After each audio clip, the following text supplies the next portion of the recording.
Welcome to Case by Case. We want to just take a moment and remind you that this content is intended for adult audiences.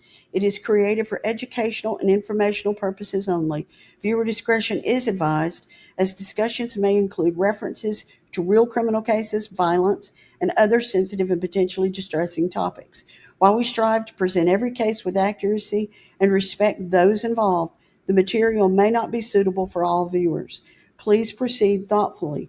And remember, if you need to take a step back, if you find something that concerns you, if you find it to be triggering and you need to take a step back, please do. You can join us whenever you're ready to come back. We'll leave the light on. Welcome to Case by Case. Today I'm going to go through the bail application. Many states use a charging document called an information or an indictment, or there can be a number of things that lead to an arrest. The bail application is New York's indictment. So I'm going to read this as we go forward and explain, as things have happened.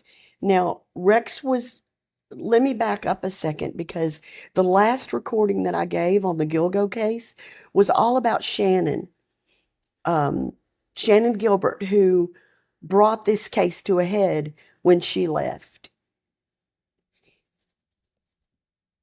running into the middle of the night, and she called 911 and other people called 911. And if you haven't listened to that episode, you really should, because she was the catalyst for this entire investigation.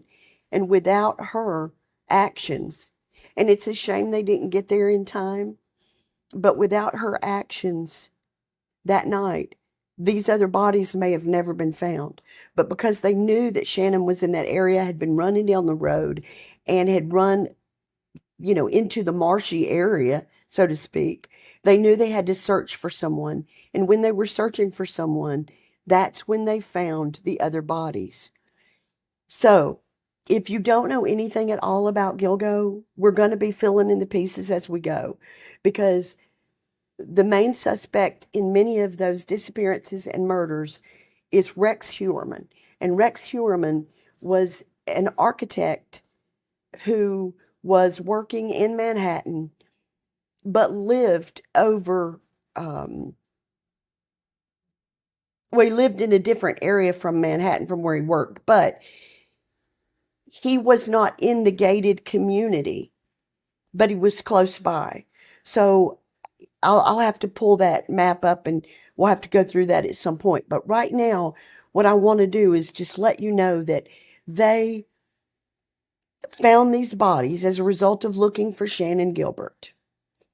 And some of these went all the way back to girls that were missing from the 90s, the late 90s. So that told them that a serial killer had been operating in this area for a long time. Now, there were 3 or 4 that were not identified at the time. And ultimately, over time, they had identified them. I'll have another recording. I mean, this is a complex case, but I'll have another recording that talks about Tanya and Tatiana, which was previously known as Peaches and Baby Doe, when they didn't know who they were. But a while back, they identified them through DNA. And when they found them, now they've actually arrested someone. But I'm not an officer. Yeah, I'm not a police officer. I'm not a detective. So I don't know what all came about that led them to Tanya's ex-boyfriend or boyfriend at the time or whatever, who they've arrested down in Florida. But it's really, really suspicious and coincidental, given that she was dismembered and she was placed in the same manner, in the same locations as the other Gilgo victims. I don't know what this is going to do for Rex's case, but these are the things we're unpacking. So here is the bail application, and it gives you an idea of what he was charged with. On July 14th, 2023, defendant Rex A. Heuermann was charged by a grand jury with the following 6 counts, which had been incorporated in Suffolk County Indictment 71889-23. Murder in the first degree in violation of New York State Penal Code Law, Section 125.271A, what is that? 11, a Class A1 violent felony for the death of Melissa Bartholomew on or about July 10th, 2009. Okay? The next one is the same thing, murder in the first degree, but this one is for the death of Megan Waterman on or about June 6th of 2010. Okay, so now I want you to pay close attention to these dates because we always can tell serial killers do things in some form of sequence, whether it's monthly, yearly, whatever. And then the next one is murder in the first degree of Amber Costello, and that was September 2nd, 2010. The next one is murder in the second degree of Melissa Bartholomew. And then there's going to be a second degree of Megan, a second degree of Amber. Now, on January 16th, 2024, the grand jury gave an additional indictment which incorporates not only the new accounts, but into the above accounts, additional charge for the murder of Maureen Brainerd Barnes on or about July 9th, 2007. Going back a little bit. Then, in June of 2024, he got another indictment, and that indictment is incorporated with these. And this one is of Jessica Taylor on or about July 21st to 26th, 2003. And these are murder in the second degrees. And for Sandra Costilla on or about November 19th to 20th, 1993. Today, Rex Heuermann stands before this court charged by the grand jury in another superseding indictment. So now they're adding another one into it as well. This last indictment here is for Valerie Mack. It's another second degree on or before September 1st, 2000 to November 19th, 2000. And they've got this wide gap of dates because when the bodies were found, they were not only dismembered, but there was decomposition to the point where they really could not tell the dates of death for these ladies. The people filed a written bail application at Rex's initial arraignment, which occurred on July 14, 2023, as well as at defendants' arraignments. Lost my spot here.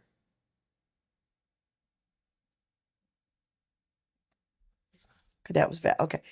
At the superseding indictments, which occurred on January 16th, 2024, and June 6th, 24, respectively. On July 14th, 2023, the Honorable Richard Ambrose ordered that defendant Rex A. Heuermann be remanded without bail. The matter was subsequently adjourned to August 1st, 2023, before the Honorable Timothy P. Mazzei. On August 1st, 2023, and in the ensuing appearances that have followed, this court has continued to remand the defendant without bail. Set forth below is the people's bail application in support of the new indictment, which will expand on additional evidentiary developments in this investigation, now charging with the additional murder of Valerie Mack. Based on the defendant's indictment on an additional murder charge as it pertains to now a seventh victim, the serious and heinous nature of these serial murders, the planning and forethought that went into these crimes, the strength of the people's case, the extended period of time that this defendant was able to avoid apprehension, the length of incarceration the defendant faces upon conviction, and the remaining facts set forth herein and contained within Exhibit A, the people remain steadfast that the only means to ensure defendant Rex Heuermann's return to court is to remand him without bail. The 2000 and 2011 discovery of the human remains of Valerie Mack. Now, this is where you learn that they didn't just find a woman's body all at once. They found it in pieces over a period of time. And this is what makes this such a complicated case, because when you've got a body out in the elements decomposing under these circumstances and it's already been dismembered, the problem is, well, there's many problems. First of all, you don't know where one set of remains is versus another set. You don't know how long each set of remains has been there.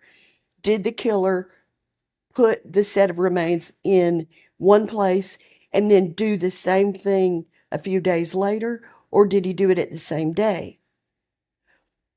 As we know from previous serial killers that we've talked about on this podcast, oftentimes serial killers will take a victim's remains and leave them somewhere, but they will hold back the head or some other part of the body for their own sick gratification, and then they'll discard that in a completely different place at a completely different time. And that really does create problems. So on or about November 19th, 2000, three individuals whose identities are known to law enforcement were hunting with a dog in a wooded area of Manorville, hereinafter Hunters. At approximately 10:50 a.m. while hunting at the above location together, the hunter's dog alerted the group to a black plastic bag, which was wrapped with duct tape.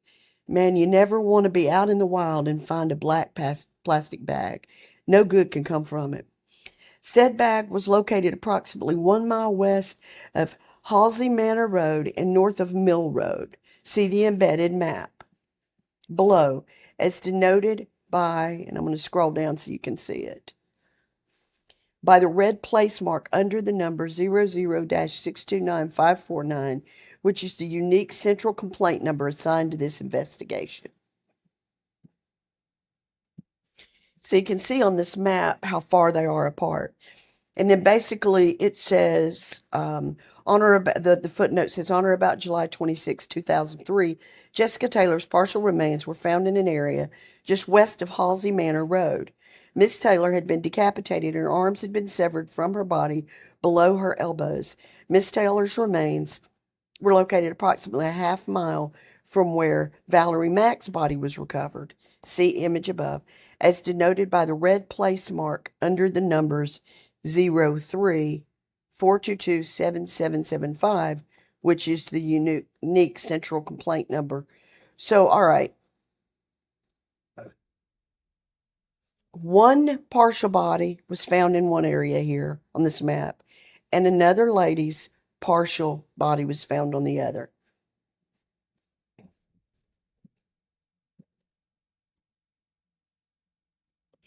Inside the bag, the hunters observed additional black plastic bags and ultimately a set of human remains. The discovery prompted the hunters to call 911. Upon arrival, members of the Suffolk County Police Department observed the remains of a female, later identified as Valerie Mack. Notably, the victim was decapitated. Moreover, both of her hands had been severed from her body above the wrists, and the victim's left leg had also been cut off from her body at mid-calf. Miss Mack's torso, legs, and arms were also bound with rope. During the initial investigation in Manorville in 2000, Miss Mack's head, hands, and right foot were not found at the scene, and their location remained unknown to law enforcement for approximately 11 years. Now, I don't know the reasoning for specific body parts being removed and not others. I don't know if there were markings that were left during the crime, if there were, I mean, I don't know exactly what he was thinking in the way that he was removing different parts and deciding which ones to remove. But on April 4th, 2011, as part of the extended search of the Gilgo Beach area, Valerie Mack's skull, hands, and right foot were discovered along Ocean Parkway, just east of Gilgo Beach, Suffolk County, New York. Miss Mack's remains were discovered less than 1.5 miles east from where Jessica Taylor's skull, hands, and forearm were discovered. Okay, so it looks like the skull, the hands of both women were within a 1.5 mile of one another. So I don't know. Yeah, not really sure. I don't know he is an architect, and of course, he's innocent until found guilty or convicted.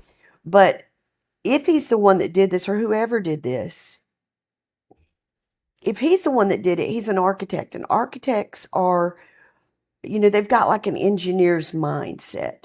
They're methodical in their planning. And we see that because he had planning documents.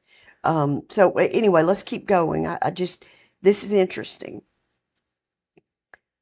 Notably, each of the 5 previously discovered victims' remains on Gilgo Beach, as well as hands, skulls, and right foot of Miss Mack, were recovered on the same side of the road and at a similar depth of within 50 feet from the edge of the parkway.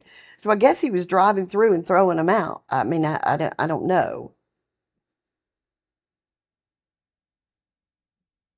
The 5 prior victims discovered, this is a footnote too, sorry.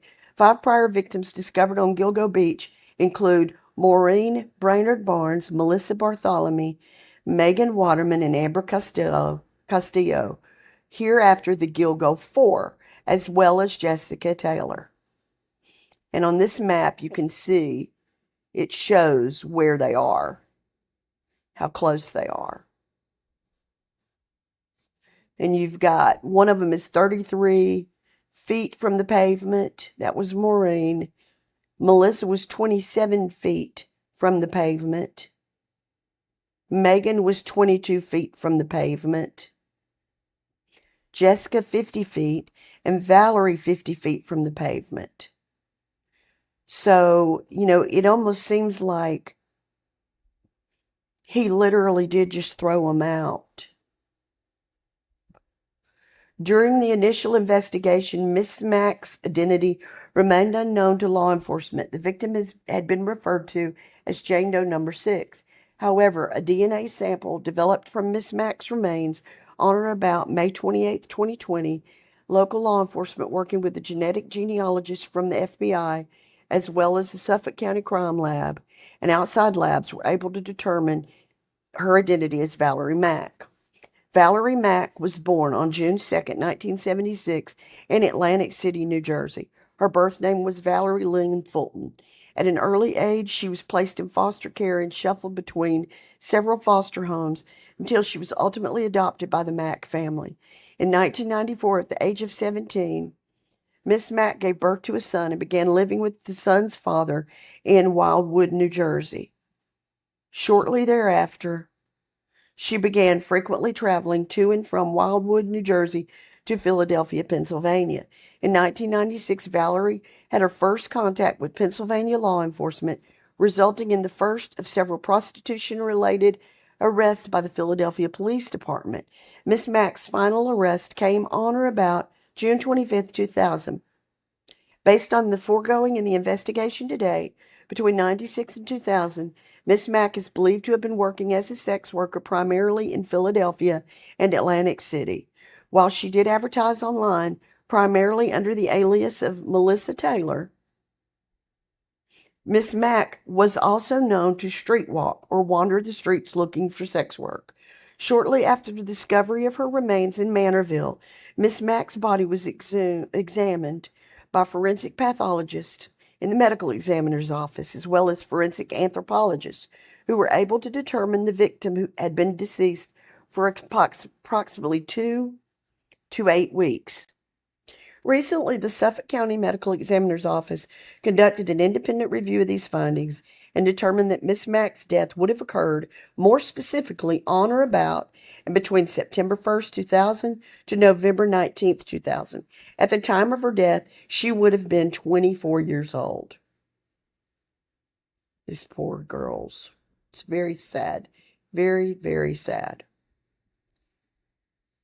In addition to the aforementioned decapitation and dismemberment of Miss Mack's head and hands, respectively, the medical examiner's office was also able to determine that her lower right leg had been amputated at the mid-calf. Moreover, the examination revealed injuries to the victim's left mid and lateral breast in the form of two contiguous ragged defects, which were likely the result of post-mortem mutilation of the victim's breast with a sharp object. Miss Mack's remains were also examined by forensic scientists. During the examination of Miss Mack's body, several human hairs were recovered, one of which was found in the vicinity of the decedent's left wrist, and this will be referred to hereinafter as female hair on Mack. A subsequent examination of the female hair led to the determination that it was a human head hair with Caucasian characteristics. However, it was based on the DNA testing capabilities unsuitable for further DNA testing at that time.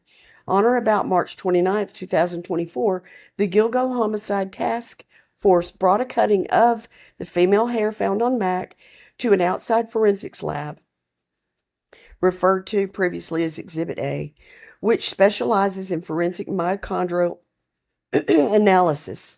Mitochondrial analysis.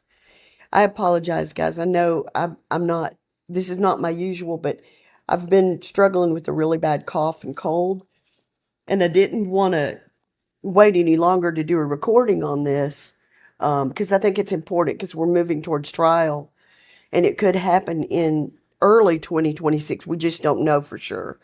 We don't know if he'll plead. We don't know what'll happen, but I thought it was important to go on and get this stuff out because there's so much to go through before we can even get towards the trial.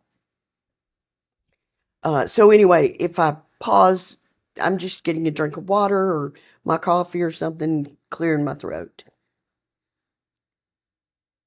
Okay, so let's see, where was I? Yeah. On or about October 14th, 2024, Forensic Lab Number 2 issued a report concluding that the partial mitochondrial DNA profile developed from the female hair on Mack and the known mitochondrial DNA profiles of Asa Ellerup and Victoria Heuermann share a common base at all locations, specifically at a rate that would exclude 99.65% of the North American population as the contributor of said hair recovered near the dismembered left wrist of the victim. While 99.65% of the North American population can be excluded, defendant Heuermann's wife and daughter, who share a mitochondrial DNA profile, cannot be excluded as the contributor of the said hair recovered from the remains of Valerie Mack. Now, if you don't know a lot about this case, you may be wondering, wait a minute, that's a female's hair. What's up with that? Asa Ellerup is Heuermann's wife, was Heuermann's wife. I believe they've finalized their divorce now. Victoria Heuermann was the daughter. Authorities have said they are victims in this case. They had nothing, there's no evidence to indicate they had anything to do, any knowledge related to these tragedies, these horrible murders. In fact, it will become obvious later that they were out of town every time he did this. So he would send them out of town. He wouldn't go with them. And then he would go on his spree. He would do his thing. And then, but it stands to reason that they have been in the car where he probably had the victims. They've been in the home where he may have had the victims. So picking up a piece of their hair is not a difficult thing to do. And it does not mean they had any knowledge or anything to do with it. So we just want to make sure we don't go down that rabbit hole unless the authorities give us a reason to do so.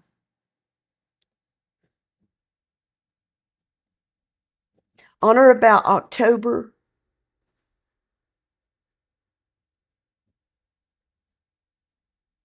Yeah, on or about October 29th, 24, the Gilgo Homicide Task Force sent a cutting of the female Harold Mack to an outside independent lab which applies DNA techniques and direct genome sequencing in difficult to solve forensic casework and the identification of human remains. On or about November 26, 2024, Forensic Lab 1 issued a report indicating it had developed a nuclear DNA profile for the female Harold Mack. Now I'm going to go back up to the couple of footnotes here. MPOP is shorthand for European DNA Profile Group and Mitochondrial DNA Population Database. It's a web-based collection of sequence data from various populations worldwide. It includes 12,386 sequences of North American forensic significance. And then footnote 4, since humans inherit their mitochondrial DNA solely from their mothers, a mother and her children, Asa and Victoria, respectively, would share the same mitochondrial DNA profile. Okay, so now let's go on down to where this is. And I'll read the footnotes as we go on where they're, important, and I'll explain things if I need to. But a lot of this is just giving you some background of what the investigation found. Okay, so Forensic Lab 1 was able to conduct a one-to-one autosomal,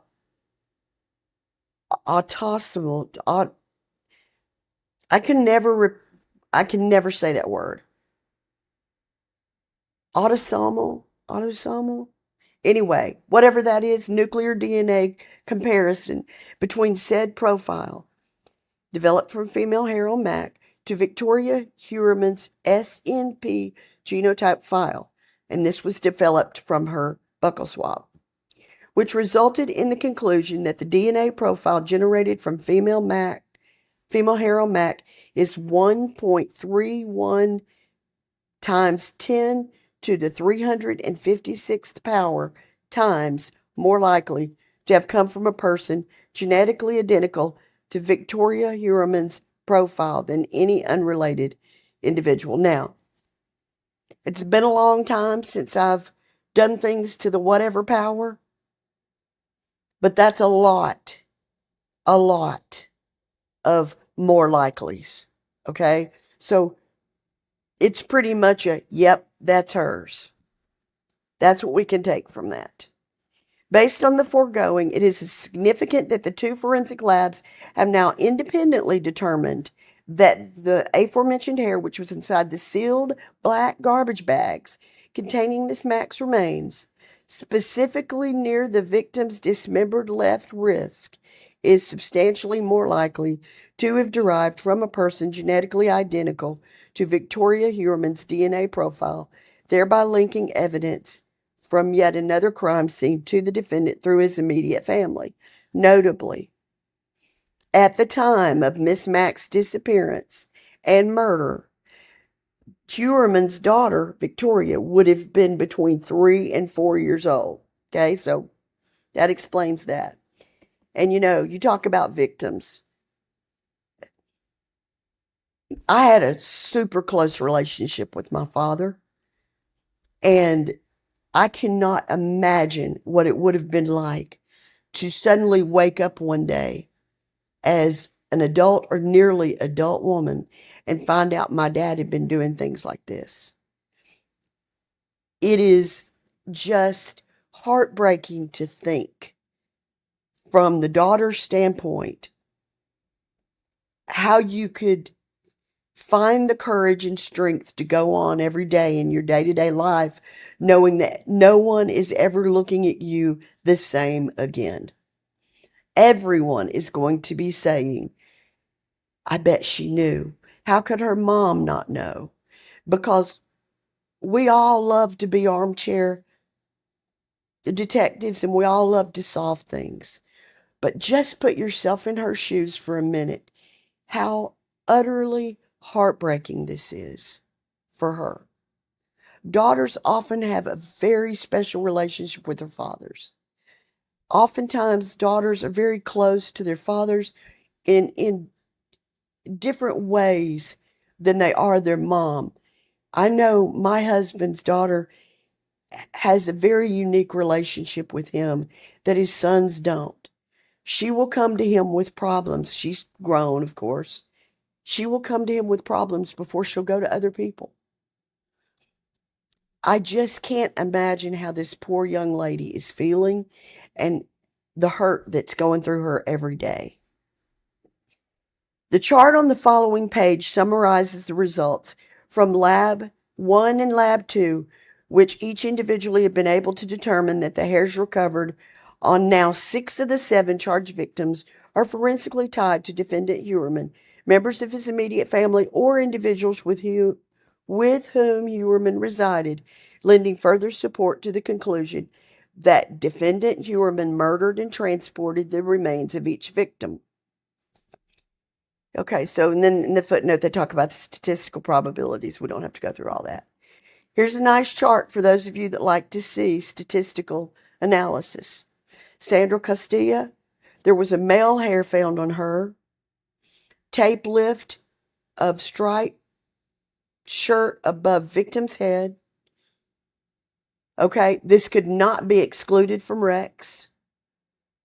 Sandra Castilla, there was a female hair on her right arm, and it was linked to witness number 3. Valerie Mack as Asa or Victoria, that was the one we just talked about, where it's inside the garbage bags near the victim's left wrist. On Jessica Taylor, we had a male hair underneath her. It was located on a surgical drape underneath the victim.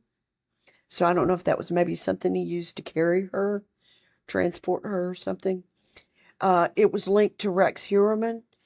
Maureen Brainerd Barnes, there was a female hair on her on the buckle or belt restraining the lower body. So I guess she was tied up with belts. And it was tied to Asa Ellerup. Megan Waterman, there were a couple of hairs on her. One was on the outside head area. One was tape in the area of the head. Both of those were linked to Asa Ellerup.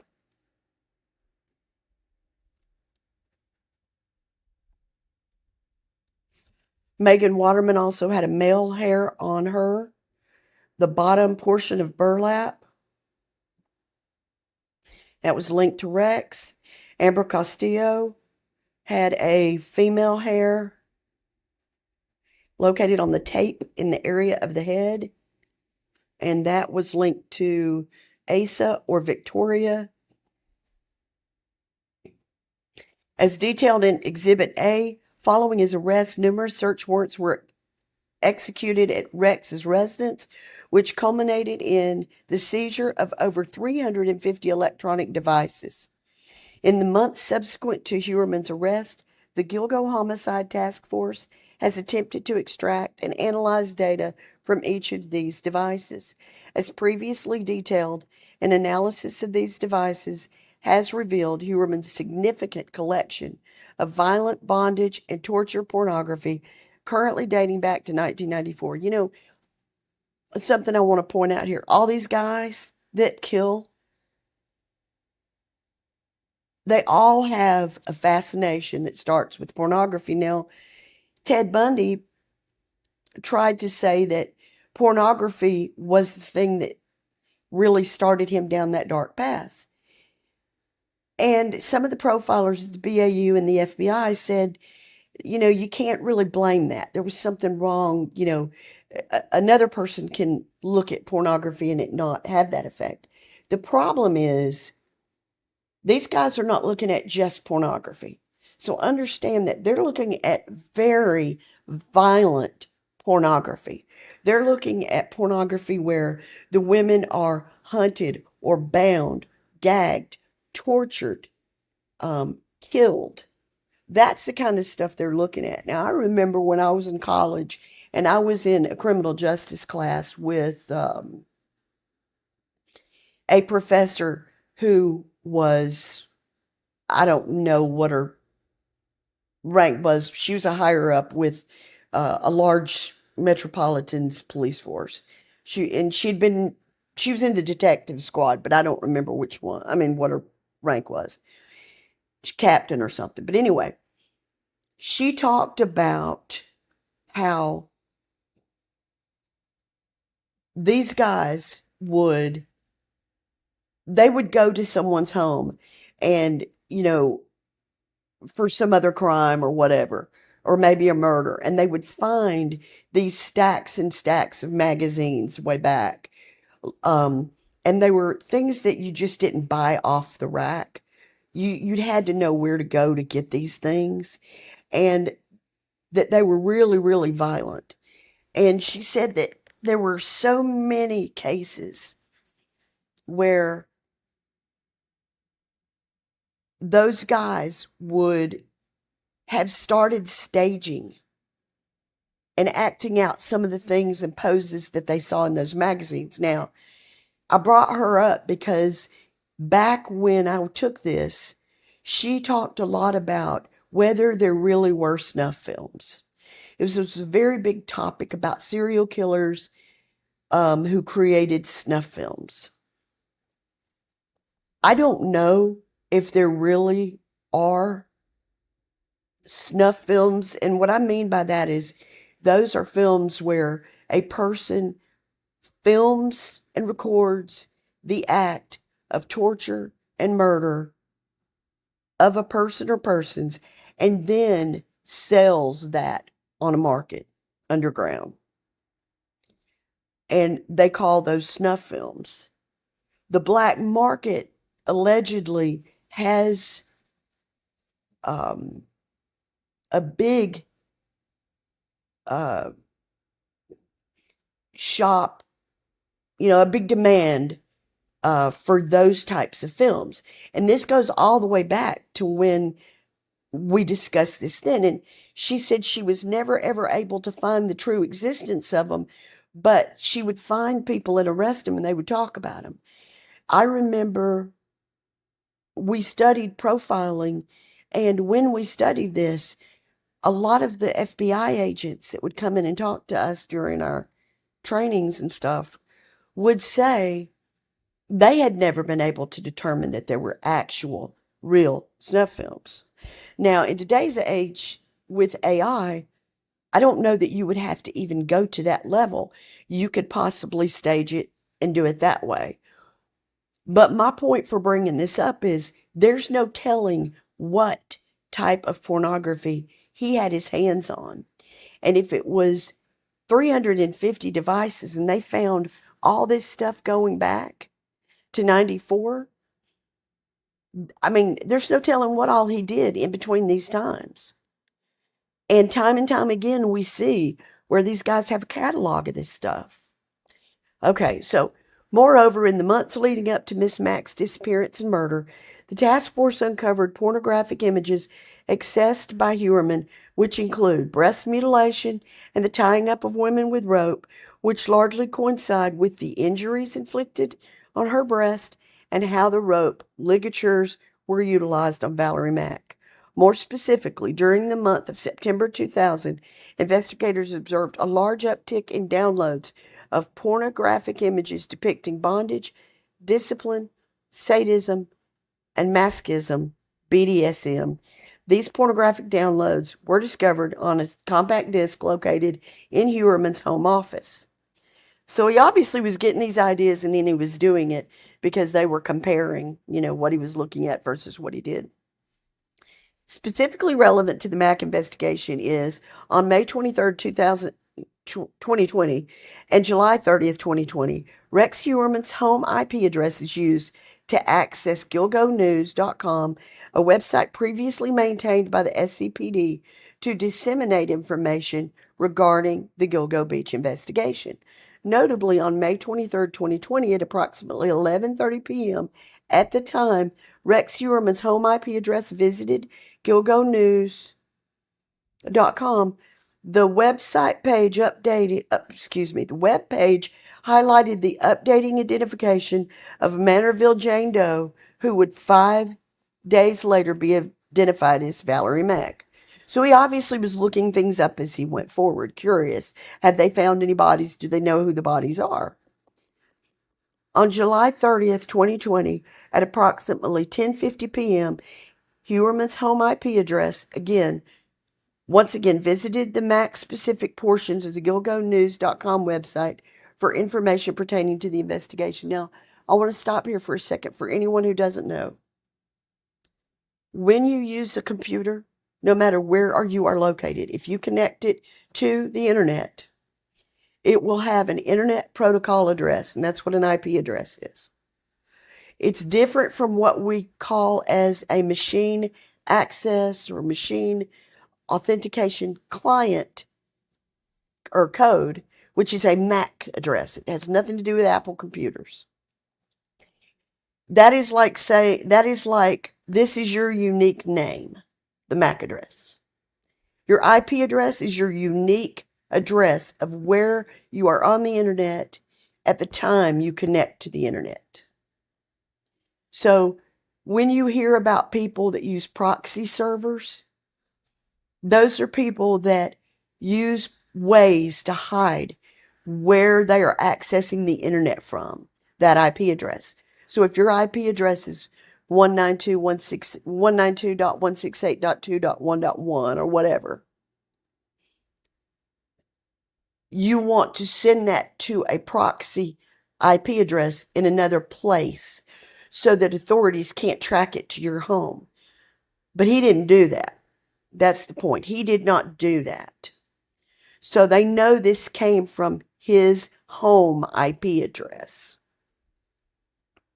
As previously noted, in March 2024, the Gilgo Homicide Task Force extracted a Microsoft Word document entitled HK 2002-04 from Heuermann's laptop computer.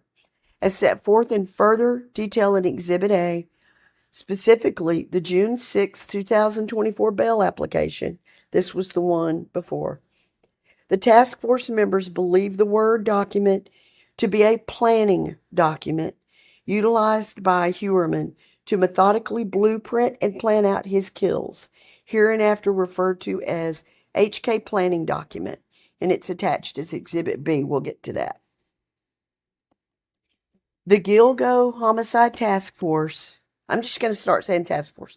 Task force subsequently hired a digital forensics expert who was able to determine that while this iteration in Exhibit B of the HK planning document appeared to have been created and modified between 2001 and 2002, the original document appears to have been created in 2000, which notably coincides with the year Valerie Mack was murdered. In addition to the document's creation in the same year that Valerie was murdered, the planning document I cannot say some words today, substantively relates to the Mack investigation in other respects. First, the planning document begins with a 4-category section with the underlined heading of problems, supplies, DS, and TRG. So we're going to look at this chart. Whoops, I went the wrong way.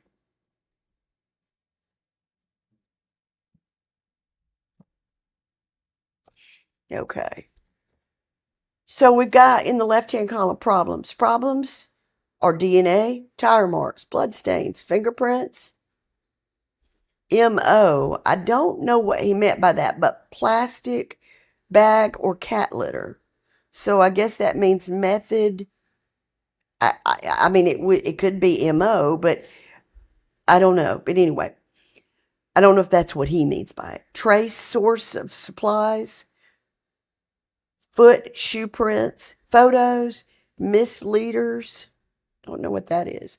Police stop, truck stuck, fingerprints, in gloves, plastic bags matched a box, hair and fiber.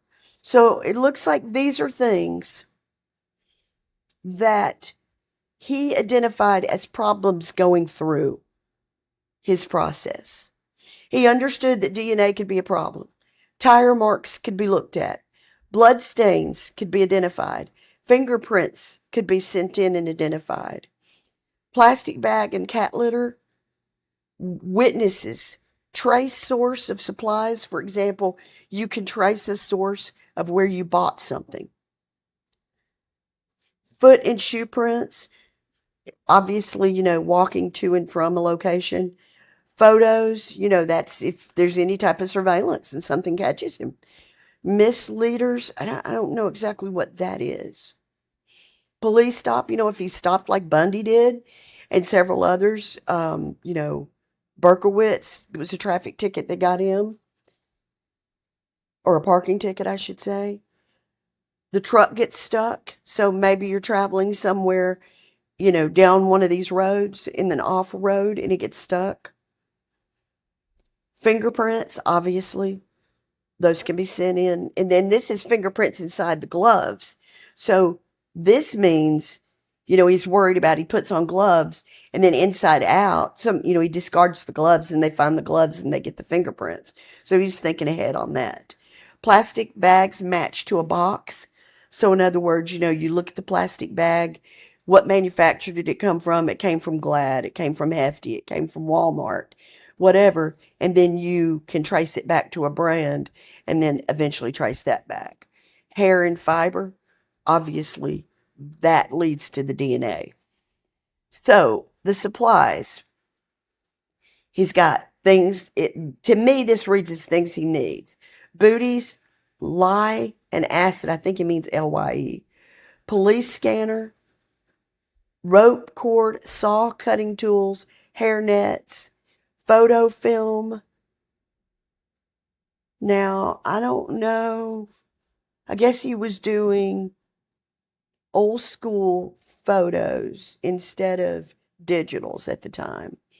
A burn can, foam drain cleaner, body wash and wipes, tarps and drop cloths, medical gloves, bags and tape, large elect clips. I don't know if that means electrical clips. I don't know that. And ratched cargo straps. Those are those ones that you have to pull up the lever and then pull them down to pull them and lock them in. Okay, DS. Now, the um, the task force thinks that DS is dump site. So dump site 1, Mill Road. Dump site 2, question marks. Dumpster site, next time recon dumpster locations. So I guess notes for the next time. TRG. Now I'm not sure, but we've got T1 Megan, small is good, TUNK black. So I don't know a little bit about that. We're going to learn more as we go forward, but I wanted to go through it. Based on task force training experience, it's believed the DS heading appears to be an acronym for dump site, which is corroborated by the discovery of Valerie Mack at 2 separate dump sites, one of those locations being in the vicinity of Mill Road, which is listed as DS1 in the above Word document. On April 4th, 2011, Ms. Mack's skeletonized skull, hands, and right foot were recovered near Ocean Parkway, i.e. a second dump site. As previously detailed, TRG appears to be a reference to target or victim. It is important to note, at the time of Miss Mack's disappearance and murder, she was approximately 5 foot tall and weighed less than 110 pounds, fitting the small is good note in the planning document regarding the type of victims targeted by the defendant. Okay, so if TRG is targeted, that's the notes he was making on that. Based on the task force training experience, the members believe supplies to be a reference to what supplies are needed to carry out the murders. One of the listed supplies is foam drain cleaner. Notably, a review of Heuermann's Nextel cell phone records reveals that on October 3rd, 2000, Heuermann appears to make 2 outgoing calls to a plumbing company based in Liebrook, whose identity is known to law enforcement. Furthermore, in mid-November 2000, Heuermann paid $265.83 to yet another plumbing company to check his main line drain. Yeah, because if you're trying to dispose of dismembered parts of a body down your toilet or maybe not them, but the supplies and things that can cause a problem. So horrific. The supplies section also includes notes to utilize rope, cord, and bags and tape, each of which were recovered with remains of the victim. During the course of this investigation, well before the identification of Rex Heuermann as a suspect in the murders of Valerie Mack and Jessica Taylor, forensic scientists with SCCL compared the garbage bags containing 2011 remains of Valerie Mack to the garbage bags containing the 2011 remains of Jessica Taylor. At the conclusion of this examination, the SCCL was able to determine noticeable similarities in the bags based on material, color, seal location, knots, perforation, size, and type of closure, thereby connecting the Mack and Taylor cases not only by location, which is Manorville and Gilgo Beach dump sites, victimology, petite sex workers, and modus operandi, decapitation, dismember, and dump of identifiable body parts, e.g. skulls, but also via supplies, i.e. similar garbage bags utilized in both crimes. So basically what they're explaining here in this document is we looked at all these things that are found. The planning document was a further tie-in to us. You know, we don't have him necessarily on film doing these things, but if we look at, hey, we've got these things tied, he's talking about these things, they're slowly building this circumstantial case that links it all together. Similarly, well before the identification of Rex as a suspect in the murders, a forensic anthropologist, hang on, I got to get a drink of water. Okay, a little bit better. Analyzed the cut bones of both victims, which led to the conclusion that a hand-powered saw with similar blade widths were utilized in the dismemberments of both Jessica and Valerie. This is significant in that it is yet another link, not only between the two victims, but also to the planning document, namely a similar supply saw cutting tools that is used in both crimes. I mean, you know, it's so meticulous how they have to build this case. You've got all these victims that have been found over a span of years after Shannon Gilbert goes missing. And these bodies have popped up, but they're not together. They're in a variety of sites. And it's like putting a giant puzzle together, but you don't have all the pieces. But there's a couple of things that scream out right off. Somebody knows this area, and this is not one of those areas like Times Square in New York. You got to know this area, and it's very dark at night, and it's not well traveled at night. And the places that some of these ladies were dropped were in very heavy brush. So you got to know how to get in and out of those places. So once they knew this, they're putting this all together, one piece at a time. And I know that they've taken a lot of flack because of the so many years and the lot of problems with the investigation. But I want to applaud the task force.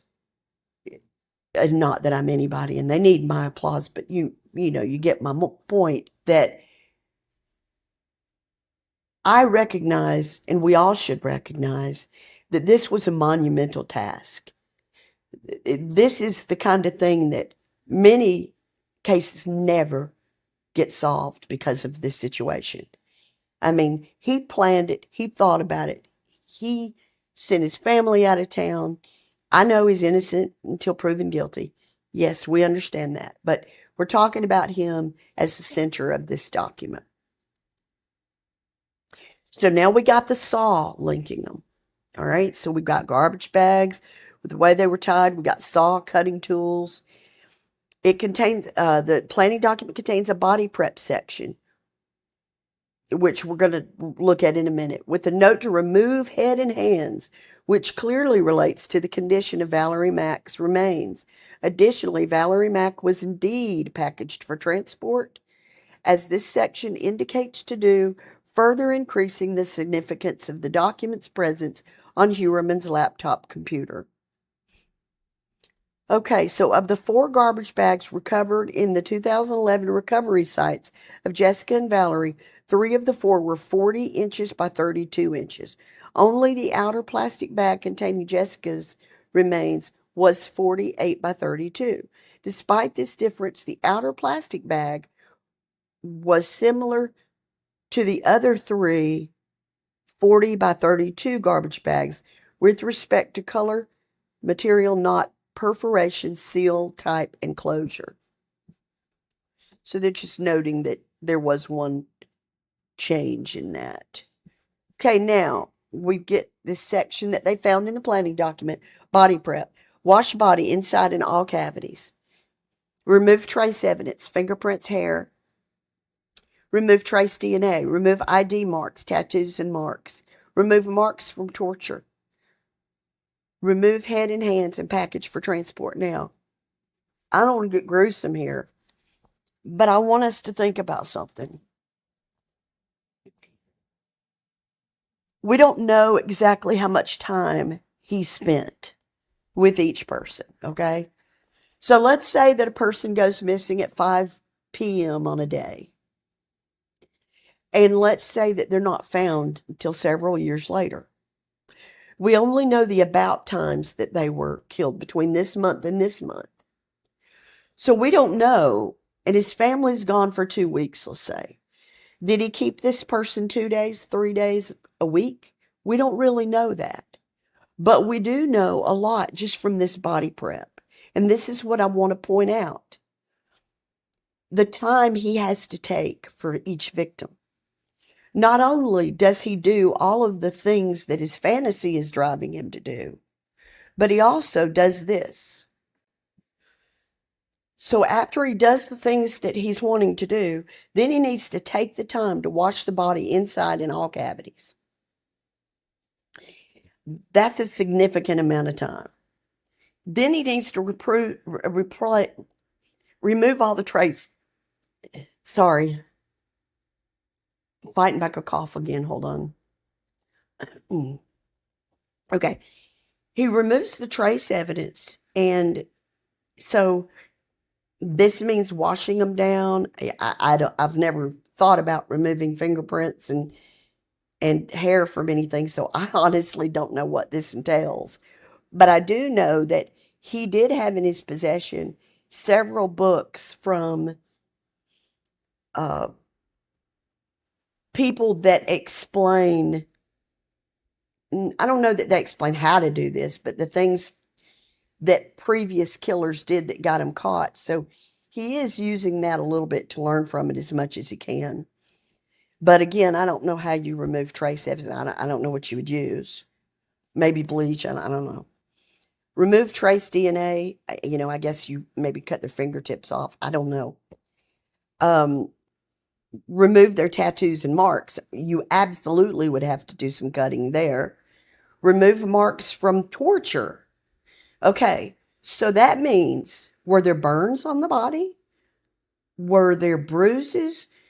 If there's specific bruises, they would have to be unique for someone to feel like they would identify them and bring them back to them. So I'm thinking there must have been some form of unique burn type of torture. I don't know. I'm just speculating here. But it's interesting. Remove head and hands, package for transport. So again, all of this has to take a long time. He's got to know, number one, he's got a place by himself. No one's coming back. He's got to be still working his job, coming and going, for him not to draw suspicion. So that means he's keeping them around long enough to do this. I mean, I don't know that I guess you could do all this in an evening, but I couldn't.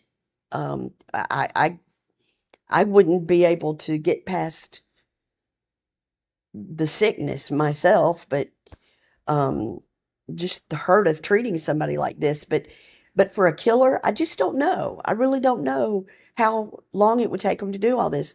But my point in belaboring this is that he spent a good amount of time with each one of these women. Finally, the body prep section also includes a note to remove ID marks and tattoos. Recently, the task force interviewed several witnesses who confirmed that Valerie had a tattoo on her foot or ankle which depicted her son's name. Yeah, that's the kind of thing you'd want to get rid of if you don't want him to be identified. The examination of the victim's body in 2000 revealed no tattoos on the victim's left foot or ankle. Accordingly, the task force members believe that Miss Mack's tattoo of her son's name was on her right foot and ankle. The inference is corroborated not only by the foregoing examination and witness statements, but also by the notations on Heuermann's laptop computer, specifically the planning document which called for the removal of any ID marks, including tattoos, prior to packaging the body for transportation. That just sounds so awful. I'm so sorry. Furthermore, Rex Heuermann is charged with the murder of Jessica Taylor, whereupon the people allege the defendant engaged in a similar postmortem behavior in the form of sharp force mutilation to her tattoo so as to prevent and obfuscate her identification via tattoo. Based on the foregoing, the task force members believe the defendant amputated her lower right leg at mid-calf to inhibit and or delay the identification of her tattoo and therefore Miss Mack. Okay, so now in July 2023, law enforcement executed search warrants on Heuermann's home in Manhattan office because he was an architect. He had an office in Manhattan. On or about July 15th, 2023, while executing the court-authorized search warrant in Manhattan, agents of the task force observed a magazine in his personal office, specifically a People magazine, which had been issued on November 6, 2016, and it entitled Bodies on the Beach, Hunt for the Long Island Serial Killer. Who is the cold-blooded murderer killing women and dumping their bodies on a New York beach? It was recovered from a cardboard box directly in front of Rex's work desk. And you can see the images there for the People magazine.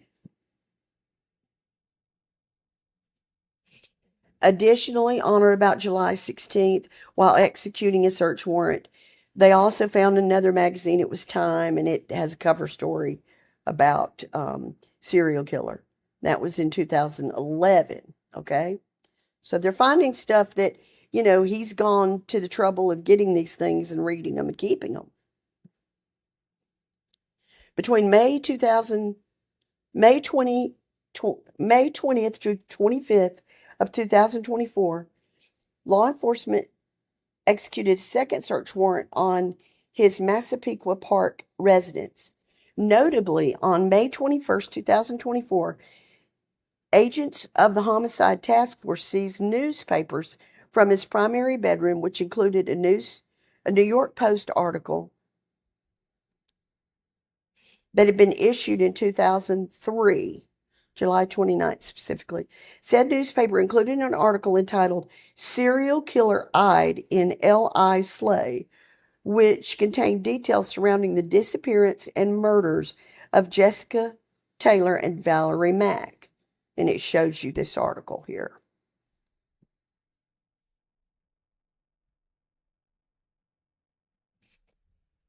And then on May 25th, they also have some more in his basement.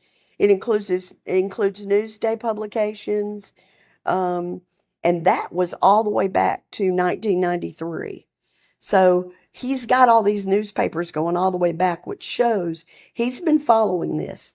The newspaper included an article entitled Body Discovered in Woods, which referenced the homicide investigation of Sandra Castilla, whose partially clothed body was discovered in a wooded area in North Sea, which is Southampton, on Saturday, November 20th, 1993. The Homicide Task Force members believe those newspapers and magazines were store-bought as they lack any indication of postmarks or subscription tags. Based on the totality of the investigation, they believe Rex sought, purchased, and kept those publications as souvenirs or mementos of his crimes, serving as a reminder of the events that occurred throughout the murders of each victim. And, this is common. Serial killers often want some kind of mementos, trophies from the victims or articles about the crime. Based on the foregoing, Rex is now charged with the murders of 7 victims. Of note, 2 independent labs have forensically linked evidence from 6 of 7 crime scenes to defendant and or members of his immediate family or individuals with whom he resided. Second, the planning documents created in 2000, the same year Valerie was murdered, as well as its description, or the first dump site of Mill Road, which is where the remains of Miss Mack was discovered, further emphasizes the document's relevance to the Valerie Mack homicide investigation. Furthermore, the dismemberment of her right leg that had the tattoo of the son's name was clearly intended to inhibit the identification of Miss Mack, which is corroborated by the planning document, its presence on his laptop computer, and the mutilation of Jessica Taylor's tattoo in a similar fashion. Task force members believe that Rex Heuermann's possession of numerous publications relating not only to the Gilgo Four but also Sandra Castilla, Valerie Mack, and Jessica Taylor indicates the defendant's attempts to remind himself of the events that occurred throughout the murders of each victim, revealing his utter lack of disregard or remorse for his actions with the victims. Okay, so now we'll talk about the penalties. If convicted on the current charges, he faces multiple sentences of life without parole. LWOP. Based on the serious, heinous nature of these serial murders, the strength of the people's case, the life incarceration the defendant faces upon conviction, the extreme measures this defendant took to avoid and attempt to avoid apprehension for over a decade, and his indictment on these additional charges, which now incorporate a 7th victim, the people remain steadfast that the only means to ensure the defendant's return to court is to remand the defendant without bail. So now, we have got Exhibit A, which was previously filed. It is not included with this. We've got the full planning document here. You can see it's got a lot of stuff in it.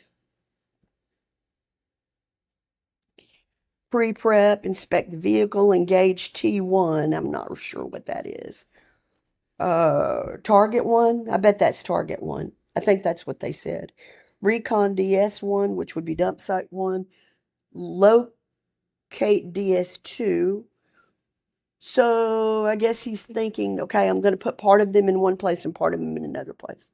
Weather report, recon video cameras, recon pickup zone for video cameras. Then set it stage, holding area, build the table, the crossbar, the hard point. Okay, so I guess he is holding them for a period of time. Then, after event, destroy file. I don't know what file that is. Change tires, burn gloves, dispose of pics, and have a story set.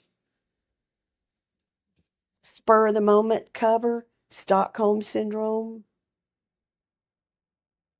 Huh, that's interesting. I'm not quite sure. Spur of the moment cover, Stockholm Syndrome. I mean, Stockholm Syndrome it originates from the Patty Hearst thing, and it refers to when a person sympathizes with their abductor. But I'm not quite sure how that leads to a cover. I'd love to hear if you guys write in the Facebook discussion group. This is the kind of thing I'm going to ask you to discuss because I'd love to know what you think. Since these are podcasts and they're not lives, yeah, this would be a good one to discuss. The more you do, the more clues you give. Look at the painting. Okay, now that originates straight from John Douglas. John Douglas said in his Mindhunter book, which I've read numerous times, originally in college, what, why, and who. That means if you want to understand the artist, you've got to look, or if you got, wait a minute. If you want to understand the artist, you got to look at the painting. So, what, who, and why. Organized versus disorganized also comes from the BAU and the FBI. They don't do it as much now, but they used to categorize sexual offenders, specifically serial offenders, as were they disorganized or were they organized? In other words, were they methodical in planning through things, or were they more of, we're going to take it as it comes? They weren't organized in their thinking and planning. Page 162, sex substitution. Page 163, page 175, mutilation, disorganized. Now, I don't know what book he's referring to there. There have been a number of people that have commented on lives, and I follow one that is a criminal psychologist who has talked a little bit about this case, and he says, he believed that that was from a specific book about Ted Bundy that was probably written about the apprehension and things like that. But I'm not sure if that's the case or not. And it may have come out already. I can't remember. There's so much in this case. So if you know that we've got some factual basis on what pages those are, that would be interesting to know. Recon reports vidcams on Route 112 to Route 110. Vidcams on SS Parkway, Route 231 to Exit 30. So he's counting, there's 33 there, there's 10 there, but that's apparently old. I don't know what that means. Cell number, that's his target. Okay, so he's starting to put stuff down. Okay, then we talked about the body prep. We talked about the tools. Dispose of the tools, the target clothes and personal items, drop clothes, the wipes and towels, the props, toys, wood items, anything you touched on the target, what you wore, destroy books and computer files. Remember sound travels, bird outside, control the amount of air in and out to control the noise made. Get sleep before hunt. Too tired creates problems. Hit harder. Too many hit to take down. Consider a hit to the face or neck next time to take down. So he's obviously learning as he goes. More sleep and noise control, more playtime. Okay, so he's obviously keeping them for a period of time. And then use push pins to hang drop clothes from ceiling, not tape. Use heavy rope for use heavy rope for neck. Light rope broke under stress of being tightened. Yeah, that's awful. That's absolutely awful. The takedown pickup. Hunt too long. Seen in area too long. Remember, don't charge gas. So in other words, he's got to use cash. Recon for video cameras in pickup area next time. So that's all of this bail application reading. That's the latest one we had. So, we're going to be continuing to cover this as we go forward. My next recording is going to talk a little bit about Tanya and Tatiana, who were originally known as Jane Doe and Peaches, and the gentleman that they've arrested, and whether or not that makes any sense. So thank you so much for listening to Case by Case. I hope that you found some information valuable in this, and I'd love for you to go to our Facebook page, our discussion group, and discuss any of this stuff that came out in the document. Anything maybe you didn't know or did know, and let's just get the communications going so we get people up to speed as we move towards a trial.